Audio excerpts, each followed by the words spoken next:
আসসালামু আলাইকুম। প্রিয় দর্শক, অন্য মঞ্চের আলাপচারিতায় আপনাদেরকে আমন্ত্রণ জানাচ্ছি। আসসালামু আলাইকুম। হাসনাত আব্দুল্লাহ একরকম ফাঁকা মাঠে গোল করা নব্য আওয়ামী লীগ স্টাইল ইলেকশনের এমপি। মানে আওয়ামী লীগ যে ধরনের ইলেকশন করতো এবং যে ধরনের ইলেকশনের কারণে বাংলাদেশে এই হাসনাত আব্দুল্লাহদের উত্থান, সেই টাইপের আরেকটা ইলেকশন দিয়ে এমপি হয়েছে হাসনাত আব্দুল্লাহ। মানে 26-এর আওয়ামী লীগ স্টাইল ইলেকশন যদি না হতো, 26-এর আওয়ামী লীগ স্টাইল 12 ফেব্রুয়ারি আওয়ামী লীগ স্টাইল ইলেকশন যদি না হতো, তাহলে হাসনাত আব্দুল্লাহ এমপি হতে পারতো না। মানে একটা অংশ যদি এখানে বাকি থাকতো, সাপোজ ধরেন এবার ইলেকশন 12 ফেব্রুয়ারি নির্বাচন আওয়ামী লীগ ছিল দেবিদ্বারে, কুমিল্লায়, সেখানে আপনার মানে আমি যেটা বলতে চাচ্ছিলাম সেটা হলো যে ধরেন দেবিদ্বারে যদি আওয়ামী লীগ এবার ইলেকশন করতো, ধরেন বিএনপির প্রার্থী উনি ঋণ খেলাপির কারণে তার প্রার্থীতা বাতিল হয়েছে, ইলেকশন করতে পারেনি, ফাঁকা মাঠ পেয়ে এই একেবারে খুব দুর্বলতম প্রার্থী ট্রাক মার্কার গণ অধিকার পরিষদের প্রার্থীকে হটিয়ে দিয়ে মাঠ থেকে মোটামুটি তারও কিছু জোর জবরদস্তি ছিল হাসনাতের মাঝে, মাত্র তার সরকার ক্ষমতায় থাকা দল, ক্ষমতাসীন দল হিসেবে ইলেকশন করেছে, জিতে গেছে। কিন্তু যদি আওয়ামী লীগ সহ ইলেকশন হইতো, বিএনপি প্রার্থী ধরলাম ওখানে ঋণ খেলাপি, তো টকবক টকবক টকবক করে টাকবুম করে নাচতো আওয়ামী লীগের প্রার্থী, হাসনাত তো সেখানে পাত্তা পেত না, তাই না? তো সেই হাসনাত আব্দুল্লাহরা হঠাৎ করে নানান রকম কর্মকাণ্ড চালিয়ে যাচ্ছেন। তিনি এনসিপির দক্ষিণাঞ্চলের মুখ্য সমন্বয়ক, দক্ষিণাঞ্চলে দলের কাজ করবেন, এটাই স্বাভাবিক। কিন্তু হাসনাতের আকস্মিক কর্মকাণ্ড একটু মানুষকে বাঁকা চোখে দেখতে বাধ্য করে কিনা। এমনিতে ছেলেটা ট্যালেন্ট, নিঃসন্দেহে ট্যালেন্ট, মানে দুষ্ট লোকেরও তো বুদ্ধি থাকে, তাই না? তো সে ট্যালেন্ট, কিন্তু তার শুরু থেকে আপনি যদি 5 আগস্টের পর থেকে আসেন, তার যে মব মাস্টার হয়ে ওঠা, মবের বাংলাদেশে যেই 2-4 জন জনক, তাদের মধ্যে তো হাসনাত একজন। তো এই দায় কাঁধে নিয়ে তাকে তার সারা জীবন রাজনীতি করতে হবে, এবং তার মবের কারণে যত মানুষ ক্ষতিগ্রস্ত হয়েছে, যত মানুষ নিহত হয়েছে, যত মানুষ দেশ ছাড়া হয়েছে, সেগুলোর দায়িত্ব তাকে টানতে হবে। সেই হাসনাতকে নিয়ে আজকে একটা খবর আমাদের খুব ইন্টারেস্টিং লাগলো। দেখেন, কুমিল্লার 4 মানে দেবিদ্বার আসনের নবনির্বাচিত সংসদ সদস্য ও এনসিপির দক্ষিণাঞ্চলের মুখ্য সংগঠক হাসনাত আব্দুল্লাহ রোববার 22 ফেব্রুয়ারি লামা ও আলীকদম উপজেলা সফর করেন। সফরের সম্ভাব্য উদ্দেশ্য স্থানীয় সূত্রে জানা যায়, তিনি দলীয় নেতাকর্মীদের সঙ্গে মত বিনিময়, সাংগঠনিক কার্যক্রম পর্যালোচনা এবং পাহাড়ি অঞ্চলের সার্বিক পরিস্থিতি সম্পর্কে খোঁজ খবর রাখেন। তাকে ওখানে বিভিন্ন জায়গায় বিভিন্নভাবে ঘোরাঘুরি করতে দেখা গেছে ওই লামায়, হঠাৎ করে আকস্মিক। পাশাপাশি স্থানীয় প্রশাসন ও বিভিন্ন শ্রেণী পেশার মানুষের সঙ্গে সৌজন্য সাক্ষাৎও করেন। যেসব স্থান পরিদর্শন করেছেন তার মধ্যে লামা উপজেলার কয়েকটি বাজার ও জনবহুল এলাকা, সেখানে তিনি গিয়ে পরিদর্শন করেছেন। আলীকদমের বিভিন্ন গ্রাম ও পর্যটন সম্ভাবনার স্থান, সেগুলো তিনি ঘুরেছেন। স্থানীয় সামাজিক ও ধর্মীয় প্রতিষ্ঠান আলোচনার বিষয় ছিল। সফরকালে তিনি পাহাড়ি অঞ্চলে অবকাঠামো উন্নয়ন, সড়ক যোগাযোগ, শিক্ষা ও স্বাস্থ্য সেবা উন্নয়ন ও পর্যটন খাতের সম্ভাবনা নিয়ে কথা বলেন বলে জানা গেছে। দলীয় সূত্র বলছে, দক্ষিণাঞ্চলের সাংগঠনিক কাঠামো আরো শক্তিশালী করার বিষয়টিও গুরুত্ব পেয়েছে। তবে সফরটি ব্যক্তিগত নাকি সম্পূর্ণ রাজনৈতিক, এ বিষয়ে আনুষ্ঠানিকভাবে বিস্তারিত কিছু জানানো হয়নি। এই হচ্ছে মোদ্দা কথা। এখন হাসনাত তো তাদেরকে কিন্তু বিভিন্ন জন বিভিন্নভাবে গোপনে ব্যবসা খুলে বসছে। হাসনাতও ব্যবসা, সাজ্জিস হাসনাত এরাও ব্যবসা খুলে বসছে, নাহিদ ব্যবসা খুলে বসছে, এগুলো গোপনে গোপনে তারা সেরেছে। পুঁজি কোথা থেকে এসছে আমরা জানি না, আমাদেরকে এটা নিয়ে প্রশ্ন করবেন না। হঠাৎ করে তার লামায় ঘোরাঘুরি করা, এটা একটু চোখে বাজে না? জুলাই সনদ কি তবে বাতিল হচ্ছে? 132টি অধ্যাদেশের ভবিষ্যৎ কি অনিশ্চিত? বাংলাদেশের রাজনৈতিক ইতিহাসে এক উত্তাল সময়ের সাক্ষী আমরা সবাই। 5ই আগস্টের তথাকথিত গণ অভ্যুত্থানের পর ডক্টর মোহাম্মদ ইউনূসের নেতৃত্বে গঠিত অন্তর্বর্তী সরকার দেশের শাসনভার গ্রহণ করেছিল।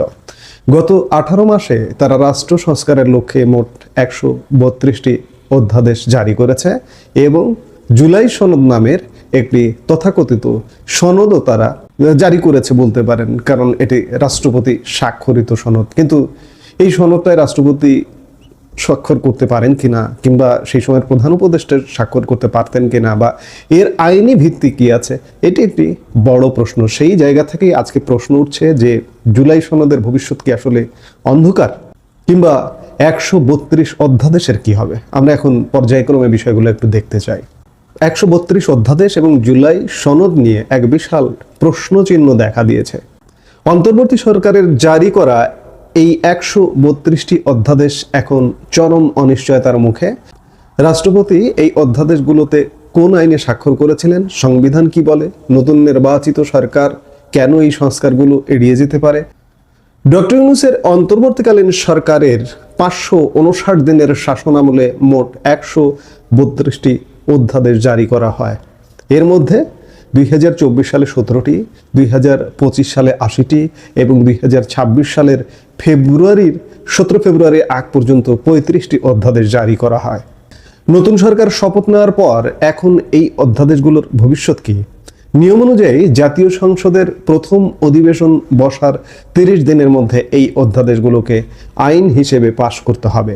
যদি সংসদ এগুলো পাশ না করে তবে 30 দিন পর এগুলো স্বয়ংক্রিয়ভাবে বাতিল হয়ে যাবে। এখানেই তৈরি হয়েছে বিতর্ক। বিএনপি নেতৃত্বাধীন বর্তমান সরকার কি এই সংস্কারগুলো মেনে নেবে? বিশেষ করে জুলাই জাতীয় সনদ, যা বৈষম্য বিরোধী আন্দোলনের মূল স্পিরিট ধারণ করে, সেটির ভাগ্যে কি আছে? সূত্র বলছে বিএনপি এই সনদের অনেক বিষয়ের সাথে সম্পূর্ণ একমত নয়। ফলে জুলাই বিপ্লব বা জুলাই সহিংসতার চেতনা কি আইনি রূপ পাবে নাকি আস্থা করে নিক্ষিপ্ত হবে? অনেকেই প্রশ্ন করেন, সংসদ ছাড়া রাষ্ট্রপতি কিভাবে আইন তৈরি করেন? এর উত্তর রয়েছে আমাদের সংবিধানের 93 অনুচ্ছেদে। সংবিধানের 93(1) অনুচ্ছেদ অনুযায়ী যখন সংসদ ভেঙে যায় বা সংসদ সেশনে থাকে না, তখন রাষ্ট্রপতি যদি মনে করেন যে অবিলম্বে ব্যবস্থা গ্রহণের জন্য প্রয়োজনীয় পরিস্থিতি বিদ্যমান, তবে তিনি অধ্যাদেশ জারি করতে পারেন। একে বলে রাষ্ট্রপতির অধ্যাদেশ প্রণয়ন ক্ষমতা। কিন্তু আমরা আইন অনেক কিছু দেই, আইনের ধারাটা একটু বুঝতে হবে যে জরুরি প্রয়োজনে রাষ্ট্রের খুবই জনগুরুত্বপূর্ণ। এই মুহূর্তে সংসদ নেই, সংসদ ভেঙে গেছে। সংসদ সাধারণত কতদিন থাকে, কতদিন অনুপস্থিত থাকে? এক নির্বাচনের থেকে আরেক নির্বাচনের যে গ্যাপটা থাকে, সেই সময়টাই তো সংসদ অনুপস্থিত থাকে। সেটা ম্যাক্সিমাম 3 মাস হতে পারে। সেই সময় যদি কোনো জরুরি প্রয়োজন হয়, রাষ্ট্রপতি অধ্যাদেশ জারি করতে পারেন। সেটি হতে পারে 3টা, 5টা বা 10টা, এর বেশি নয়। কিন্তু মগের মুল্লকের 132 অধ্যাদেশ এবং 559 দিনের শাসনকাল, এটিকে কে বৈধতা দেবে? বিএনপি কি দেবে? আদৌ কি দেবে? দেবে না। অধ্যাদেশের মতো জুলাই সনদের ক্ষেত্রেও এমন ঘটনায় ঘটেছে। যেহেতু তৎকালীন সময়ে সংসদ ছিল না, তাই রাষ্ট্রপতি মোহাম্মদ শাহাবুদ্দিন অন্তর্বর্তী সরকারের পরামর্শে এই সনদ ও সংস্কারমূলক অধ্যাদেশগুলোতে স্বাক্ষর করেছিলেন। এটি কোনো সাধারণ চুক্তি নয়, এটি ছিল একটি আইনি আদেশ বা অর্ডিন্যান্স। কিন্তু এই ক্ষমতার একটি বড় সীমাবদ্ধতা আছে, এটি সাময়িক। রাষ্ট্রপতি স্বাক্ষর করলেই তা চিরস্থায়ী আইন হয়ে যায় না। একে স্থায়ী রূপ দিতে হলে পরবর্তী সংসদের অনুমোদন বাধ্যতামূলক। এখন আসি আইনি তর্কে। সংবিধান কি জুলাই সনদ নামে কোনো আলাদা বিধান আছে? সরাসরি উত্তর হলো না। আমাদের সংবিধানে জুলাই সনদ বলে আলাদা কোনো অধ্যায় নেই। তবে সংবিধানের 93 অনুচ্ছেদে রাষ্ট্রপতির যে ক্ষমতা দেওয়া হয়েছে, সেই ক্ষমতা বলেই এই সনদকে একটি আইনি কাঠামো দেওয়া হয়েছিল। এখানে একটি সূক্ষ্ম বিষয় বুঝতে হবে। সংবিধানের 93(2) অনুচ্ছেদ স্পষ্ট বলছে, প্রত্যেকটি অধ্যাদেশ নবগঠিত সংসদের প্রথম বৈঠকে উপস্থাপিত হইবে এবং সংসদ কর্তৃক অনুমোদিত না হইলে উহা 30 দিন পর অকার্যকর হইয়া যাইবে। এর মানে হলো রাষ্ট্রপতি যে জুলাই সনদে স্বাক্ষর করেছেন কিংবা এই যে 132টি অধ্যাদেশে স্বাক্ষর করেছেন, তা এখন সম্পূর্ণভাবে নির্ভর করছে নবনির্বাচিত সংসদ সদস্যদের ওপর। যদি সংসদ মনে করে যে জুলাই সনদের সংস্কারগুলো তাদের রাজনৈতিক দর্শনের সাথে মিলছে না, তবে তারা কেবল চুপ থেকে বা অননুমোদনের মাধ্যমে এটিকে বাতিল করে দিতে পারে। এটাই হলো আমাদের সংবিধানের রক্ষা কবচ বা ক্ষেত্র বিশেষে সীমাবদ্ধতা। অধ্যাদেশের বিষয়টি যদি আপনি খেয়াল করেন, 132টি অধ্যাদেশকে আইনে রূপান্তর করতে হলে সরকারকে প্রতিদিন গড়ে 4.5টি করে আইন পাশ করতে হবে। এটি প্রায় অসম্ভব একটি কাজ। রাজনৈতিক বিশ্লেষকরা বলছেন বিএনপি বর্তমান প্রেক্ষাপট বিবেচনা করে সিদ্ধান্ত নেবে। তারা তাদের নির্বাচনী ইস্তেহারের সাথে সাংঘর্ষিক কোনো সংস্কার বা সনদকে গ্রহণ করতে ইচ্ছুক নয়। বিশেষ করে সংবিধান সংস্কার পরিষদের সদস্য হিসেবে শপথ না নেওয়া এবং জুলাই জাতীয় সনদ বাস্তবায়ন নিয়ে যে অনীহা দেখা যাচ্ছে তা ইঙ্গিত দেয় যে এই সনদটির ভাগ্য সম্ভবত অন্ধকারের দিকে যাচ্ছে। আপনারা জানেন যে আগামী 12 মার্চ জাতীয় সংসদের প্রথম অধিবেশন আহ্বান করেছেন মহামান্য রাষ্ট্রপতি। এই 12 মার্চ থেকে 30 কার্যদিবসের মধ্যে যদি অধ্যাদেশগুলো আইনে পরিণত না করা হয় তাহলে এগুলো স্বাভাবিকভাবেই স্বয়ংক্রিয়ভাবে বাতিল হয়ে যাবে। 132-132-এর মধ্যে কিছু হয়তো বিএনপি রাখতেও পারে। এখানে অনেক কিছু আছে। দেখুন, এই যে গত 1.5 বছরে যে বিচার টিচার ইত্যাদি বিভিন্ন কিছু, এই বিচার নিয়েও অধ্যাদেশ আছে। এই যে আন্তর্জাতিক অপরাধ ট্রাইব্যুনালের কাঠামো চেঞ্জ করা হয়েছে অধ্যাদেশ জারি করে।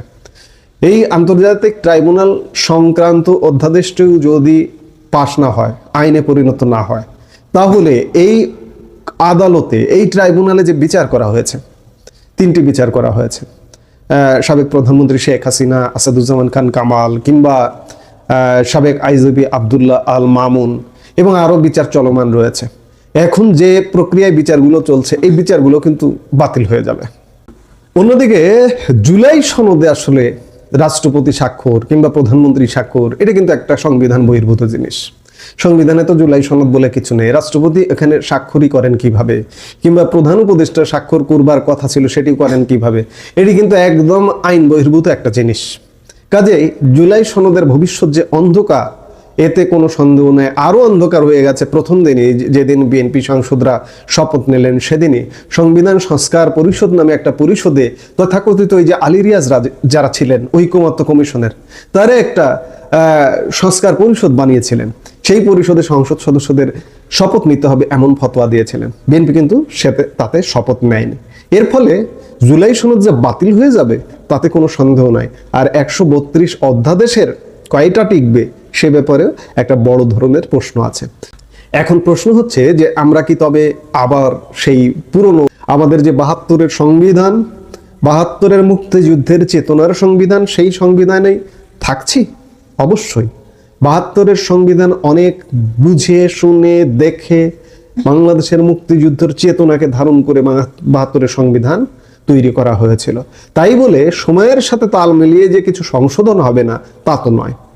সংশোধন হতে পারে, কিন্তু সেটির সংশোধনের স্থান আলী রিয়াজের ঐকমত্য কমিশন নয়। বহিরাগত একজনকে দিয়ে সেই ঐকমত্য কমিশনে সংবিধান সংশোধন হতে পারে না। সংশোধন হওয়ার একমাত্র স্থান আমাদের মহান জাতীয় সংসদ। বিএনপি নিশ্চয়ই সে পথেই হাঁটবে। দর্শক, আপনাদের কি মনে হয়?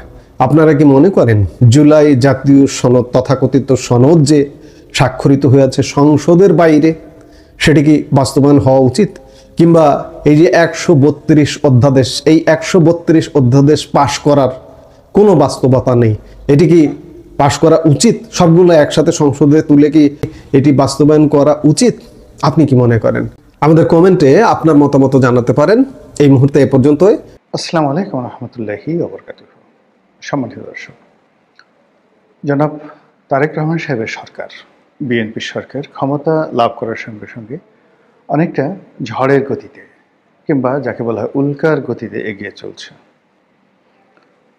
তারা যে সকল প্রতিশ্রুতি দিয়েছিল, সেই প্রতিশ্রুতিগুলো জনগণের কাছে যে প্রতিশ্রুতিগুলো দিয়েছিল সেগুলো বাস্তবায়নের জন্য তারা দৃশ্যত তৎপরতা দেখাচ্ছে। এবং বিভিন্ন মন্ত্রী তাদের মন্ত্রণালয়ের যে কর্মকাণ্ডে স্থবিরতা ছিল গত 17 মাসে, কিংবা আওয়ামী লীগ জমানাতে যে সকল অভিযোগ ছিল, খুব দ্রুত সেই বিষয়গুলো উত্তীর্ণ করার জন্য বা সেই বিষয়গুলো থেকে বের হয়ে আসার জন্য তারা চমক সৃষ্টি করতে চাচ্ছে। পানি সম্পদ মন্ত্রী শহীদউদ্দিন চৌধুরী আনি খাল কাটা শুরু করে দিয়েছেন। তথ্যমন্ত্রী যিনি আছেন জনাব জহিরুদ্দিন স্বপন, তিনি প্রেস ক্লাবে আসছেন, সংবাদপত্র সাংবাদিকদের সঙ্গে দহরম মহরম সম্পর্ক গড়ে তুলছেন এবং সাংবাদিকদের জন্য সচিবালয় রীতিমতো উন্মুক্ত করে দিয়েছেন। ক্রীড়ামন্ত্রী বা ক্রীড়া প্রতিমন্ত্রী আমিনুল সাহেব, তিনি সেই ক্রীড়া সাংবাদিকদের জন্য তার দ্বার উন্মুক্ত করে দিয়েছেন। সেই আওয়ামী লীগ জমানাতে যে সকল বিখ্যাত ক্রিকেটার মাশরাফি বিন মুর্তজা, কিংবা সাকিব আল হাসান, তাদেরকে আবার ক্রিকেট অঙ্গনে ফিরিয়ে আনার জন্য চেষ্টা করছেন। এবং ক্রিকেট অঙ্গনে যারা স্টার, আওয়ামী লীগের স্টার, তাদেরকেও একীভূত করে পুরো ক্রীড়াঙ্গনে স্বাভাবিকতা ফিরিয়ে আনার চেষ্টা করছেন। চাঁদাবাজির বিরুদ্ধে বিভিন্ন এমপি, সংসদ সদস্য তারা খুব কঠোর অবস্থানে আছেন।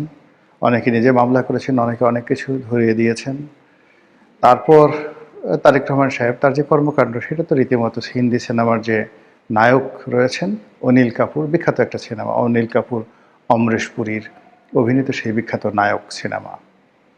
তো সেই সিনেমাতে যেভাবে তিনি মাত্র 24 ঘন্টার জন্য রাষ্ট্র ক্ষমতা পেয়ে রাষ্ট্রের সব কিছু উলটপালট করে দিয়েছিলেন এবং মানুষের মধ্যে জোয়ার তৈরি করেছিলেন, তেমনি তারেক রহমান সাহেব ক্ষমতায় বসার পর থেকে গত কয়েকদিনে একের পর এক চমক তিনি সৃষ্টি করে চলেছেন। তো এই অবস্থার পাশাপাশি সরকার যে খুব সাধু বা একেবারে গোবেচারা, নট লাইক দ্যাট, তারা জলে স্থলে অন্তরিক্ষে সব কাজ করে যাচ্ছে। তারা একই সঙ্গে নিজের দলকে নিয়ন্ত্রণ করার চেষ্টা করছেন, অন্যদিকে আওয়ামী লীগকে নিয়ন্ত্রণ করা, আওয়ামী লীগের সঙ্গে একটা সম্পর্ক, ভারসাম্যমূলক সম্পর্ক রক্ষা করা, আবার আওয়ামী লীগকে বাড়তে না দেওয়া বা আওয়ামী লীগের কারণে যেন তাদের কোনো অবস্থাতে নৈতিক পরাজয় না ঘটে, এই বিষয়গুলো তারা চিন্তাভাবনা করছেন এবং সেই বিষয়ে তারা কাজ করছেন। এবং তারা সবচেয়ে বেশি যে কাজ করছেন সেটি হলো গত 17 মাস ধরে প্রশাসন, রাজনীতি, অর্থনীতি, ব্যবসা, বাণিজ্য, শিল্প, সাহিত্য, সংস্কৃতি, সাংবাদিকতা, কূটনৈতিক পাড়া, সব জায়গাতে জামাত এবং এনসিপি যুগপৎভাবে যে দুর্গগুলো তৈরি করেছিল, সেই দুর্গগুলো তছনছ করে দেওয়ার তারা চেষ্টা করছেন। যেখানে জামাতের লোক ছিল, যেখানে এনসিপির লোক ছিল, কিংবা জামাত এনসিপিকে রাজি খুশি করিয়ে এমনকি অর্থের বিনিময়ে যারা বড় বড় পদপদবিতে বসেছিল তাদের সবাইকে টার্গেট করে একটা বিরাট অংশকে ইতিমধ্যে ঝেঁটিয়ে বিদায় করে দেওয়া হয়েছে। অনেকে নিজের ইচ্ছায় চলে গেছে এবং আরও অনেককে টার্গেট করে খুব দ্রুত তাদেরকে বাদ দেওয়ার চেষ্টা করা হচ্ছে। গত 17 মাস ধরে ঢাকা বিশ্ববিদ্যালয়ের ভাইস চ্যান্সেলর এবং আইসিটির যিনি চিফ প্রসিকিউটর জনাব তাজুল, তারপর শিশির মনির, এদের নামগুলো যেভাবে আসছিল গত 2 দিনের মধ্যে এই নামগুলোর মোটামুটি একটা দফা রফা বিএনপি করে দিয়েছে। এর বাইরে বিচারাঙ্গন, পুলিশ বাহিনী, তারপর বিভিন্ন সিটি কর্পোরেশনে তাদের যে আধিপত্য ছিল সেই আধিপত্য চুরমার করে দেওয়া হয়েছে। সকল সিটি কর্পোরেশনগুলোতে তাদের পছন্দের মানুষ, প্রশাসক নিয়োগ করা হয়েছে এবং এ সকল সিটি কর্পোরেশন নির্বাচনের আগেই সেই সিটি কর্পোরেশনের প্রশাসনিক কর্মকাণ্ড, ব্যবসায়িক কর্মকাণ্ড এবং সেই সিটি কর্পোরেশন এলাকায় বসবাসরত জনগণের উপর বিএনপির আধিপত্য এবং প্রভাব, এই দুটো বিস্তার করার জন্য তারা কাজ করে যাচ্ছে। খুব সতর্কতার সাথে তারা চীনের সাথে সম্পর্ক স্থাপন করার চেষ্টা করছে, পাকিস্তানের সাথে সম্পর্ক স্থাপন করার চেষ্টা করছে, আর ভারতকেও কিন্তু তারা ছেড়ে দিচ্ছে না। কিন্তু এক্ষেত্রে যে সমস্যাটা আমি দেখতে পাচ্ছি সেটি হলো, যেভাবে সেনাবাহিনীতে পরিবর্তন করা হয়েছে, এতে স্পষ্টতই সেনাবাহিনীর মধ্যে যে ভারতীয় লবিস্ট গ্রুপগুলো ছিল তারা মারাত্মক দুর্বল হয়ে পড়েছে। তো ভারতের সাথে যদি বিএনপির সম্পর্ক হয়ও, সেই সম্পর্ক দিয়ে ভারত অতীতে আওয়ামী লীগের উপর যে প্রভাব বিস্তার করতে পেরেছে বা আওয়ামী লীগকে যে কাজগুলো করাতে পেরেছে সেই কাজগুলো তাদের পক্ষে করানো সম্ভব হবে না। এটাই রূঢ় বাস্তবতা। অন্যদিকে এই যে সেনাবাহিনীতে পরিবর্তন, পুলিশ বাহিনীতে পরিবর্তন এবং আন্তর্জাতিক অঙ্গনে পাকিস্তানের সঙ্গে চীনের সাথে যে সম্পর্ক স্থাপনের যে তোড়জোড় চলছে, তার প্রেক্ষিতে আমলাতন্ত্রের মধ্যে এই দুটো দেশের প্রতি দুর্বলতা প্রদর্শন করার জন্য বহু আমলা 10 পায়ে দাঁড়িয়ে আছে।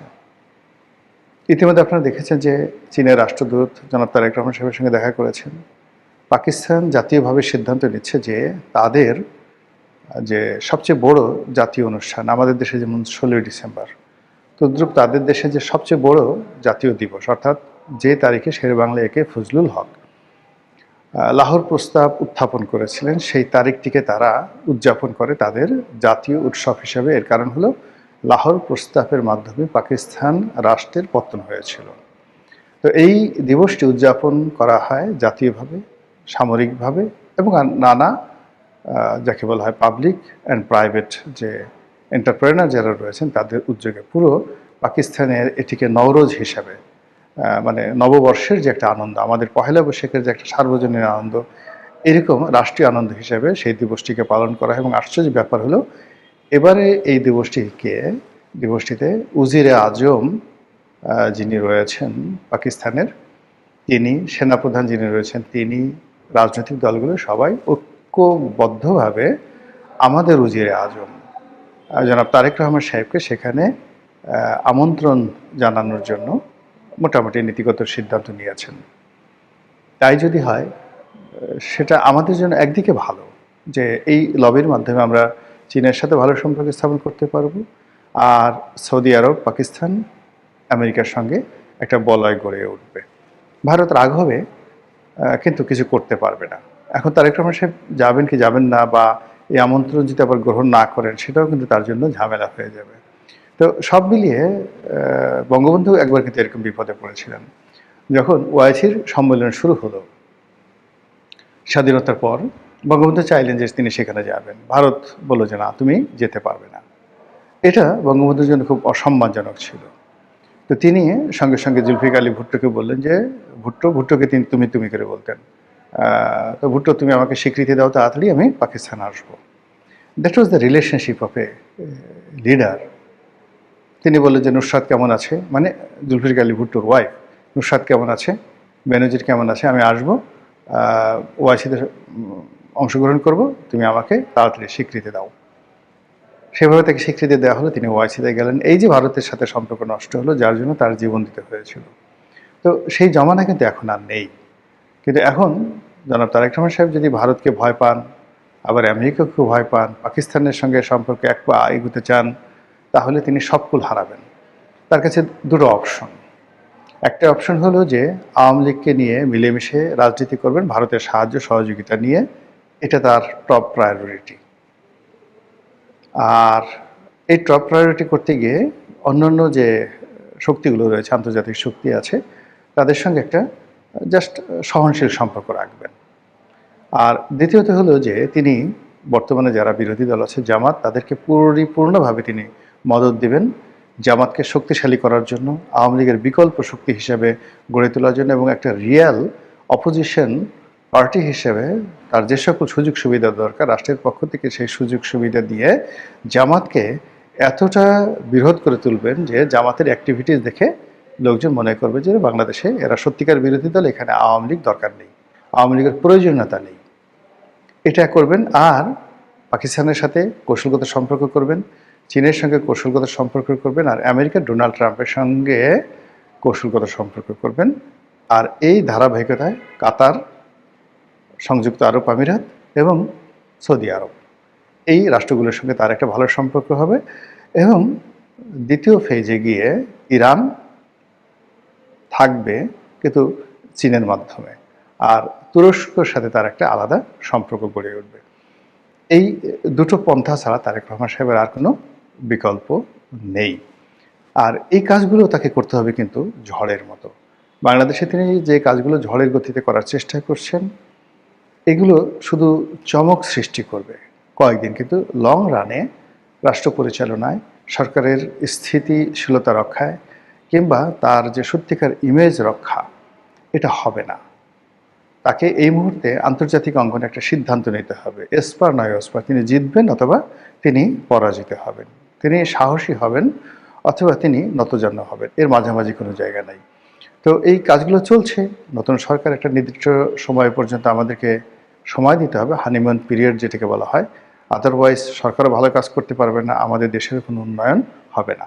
তো যে কাজটি সরকার ঝড়ের গতিতে করার চেষ্টা করছে, দোয়া করি তাদের মধ্যে যদি ভালো চিন্তা থাকে, নেক আমল থাকে, সৎ আমল থাকে, দেশের কল্যাণ করার যে চিন্তা চেতনা থাকে, আল্লাহ তাদের কাজে বরকত দান করুন।